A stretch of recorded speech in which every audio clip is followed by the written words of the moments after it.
Xavier coach Richard Pitino joins us on the Eye on College Basketball podcast, and you are the first interview of Big East Media Day for me. I told you I was bringing you a bagel. You didn't believe me. This is yours. You don't want it. I'm gonna have to give this to Fanta. No. I'll take. We Okay. can't give it Fanta any more food. I'll take that. Okay, it's sesame light spread with the cream cheese. I didn't overdo it. So That's great. yeah, I appreciate it very much. I had eaten a little Starbucks Perfect Bar at 6 a.m., but I'll be hungry here soon, so I'll just carry it around. Yeah, we're getting going, by the way. For everyone listening and if you're watching on YouTube, we appreciate you. The media day proper hasn't even started yet. Are you a super, or like, if I find you middle of season, like, are you a super early morning person? Yeah. Night owl? How you watch? Yeah, I'm like a 5 a.m. get up. Boy. Now, part of that is I need to ease into my day. I try to wake up before my kids because once they wake up, then it's like game on. So I try to get like an hour to myself, but I do get up early. But I can fall asleep quickly. Go to bed around 10:30. Yeah. But then in the middle of the season, there's a lot of like walking around the house in the middle of the night. Okay. Yeah, it's a great profession. Yeah, It's it's fun. incredible. It's an incredible visual there. Yeah. Aside from you living in literally a different place in the country, day to day, week to week, what's the biggest difference for you over the past 3-4 months versus if I had found you a year ago, 2 years ago with the new gig? I think working at a school with no football is the biggest dramatic change. Although I went to Providence College, I've never worked at a school. I guess Northeastern I did and Duquesne, but they're so early. Yeah. But as a head coach, I've never been at one like that. So that's unique. Xavier certainly feels like Providence College, smaller campus. But just the whole dynamics of, you have this smaller athletic department where when you have football, you have bigger athletic departments. And, everybody's all in on basketball like they're normally all in on football. Yeah, that's true. Obviously an intense, amazing fan base. You haven't yet, played a real deal game. But have you been able to at least absorb some of what it's like to be the head coach in a really, basketball crazed city with that amazing environment that is going to be there immediately from day one? Yeah, you definitely feel it. Yeah. There's a lot of Xavier alum that kind of live near where I live. So you meet them at the kids' school and, but they're very, very passionate and, they've had so much success. For the last 25 years. So, they've always been a consistent player. They want that. They bring up Cincinnati a lot. UC, that's a big rivalry. Feels a lot like Kentucky, Louisville to me and what I experienced there. But yeah, it's cool because a lot of the Xavier alum obviously went there, but then they live there. They're from there, and they're very proud of it. How deep is the hatred between you and Wes Miller? I really don't like him a lot. I hate him, actually. Yeah. No, I actually like him.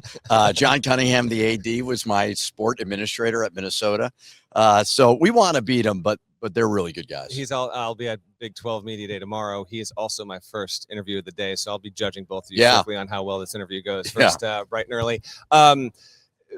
I could make the argument that your previous job and your current job actually do have a lot of parallels. I'm wondering if in the process of you being courted for the Xavier job, as you were mulling over, okay, am I going to leave New Mexico? If I am, hear the pros of everything.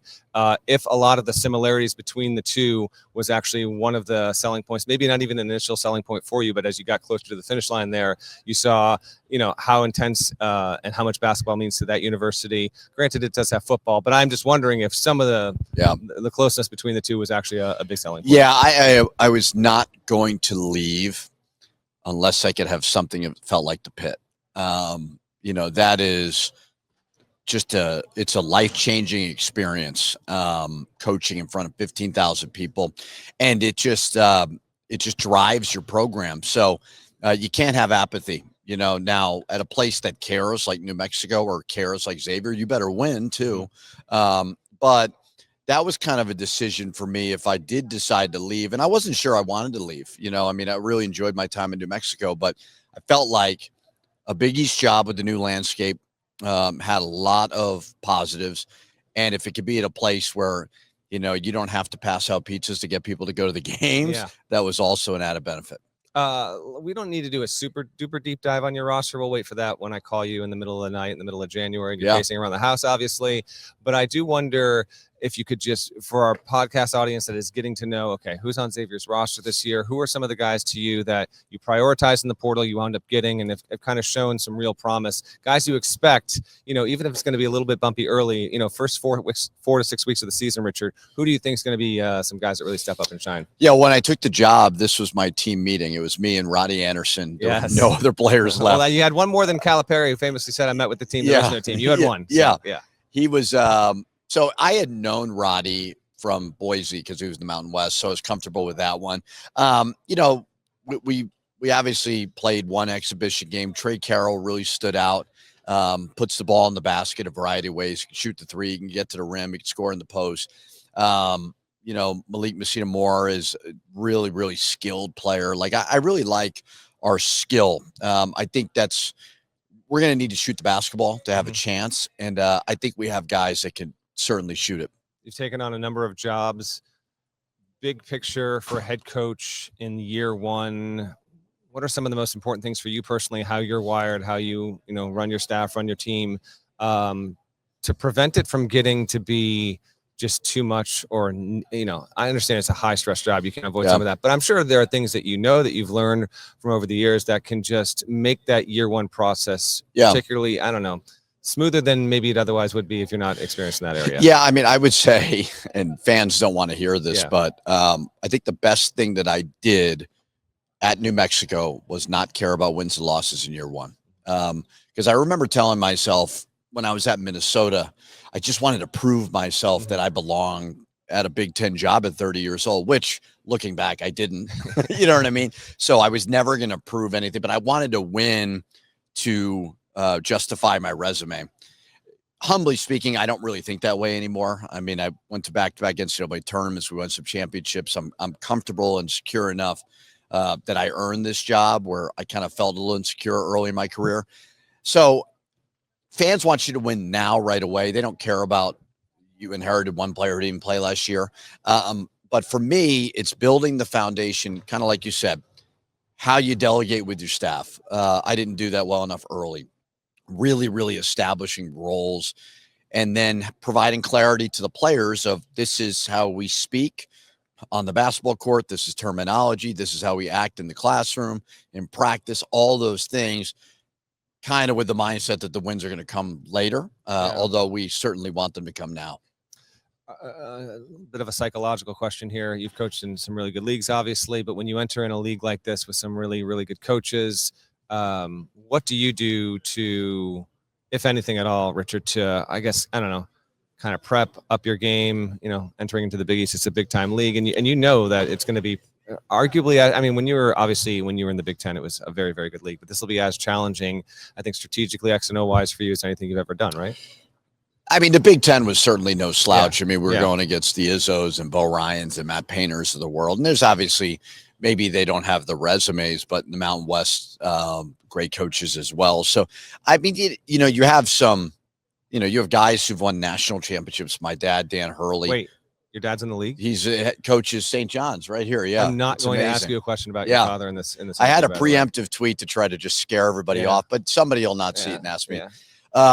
But I mean, honestly, it brings out the best in you. But I also don't really consume myself with the other coach. I just kind of focus on my thing. So yeah, I mean, you got to be incredibly, prepared because it's very competitive.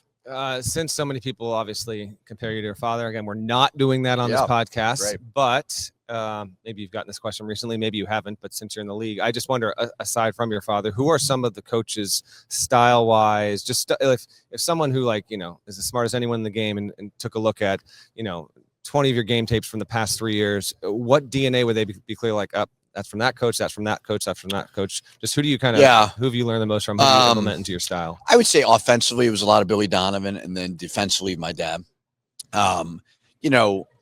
When you work for two Hall of Fame coaches like that, I mean, my dad's kind of competitive drive on a daily basis to get his guys to play hard.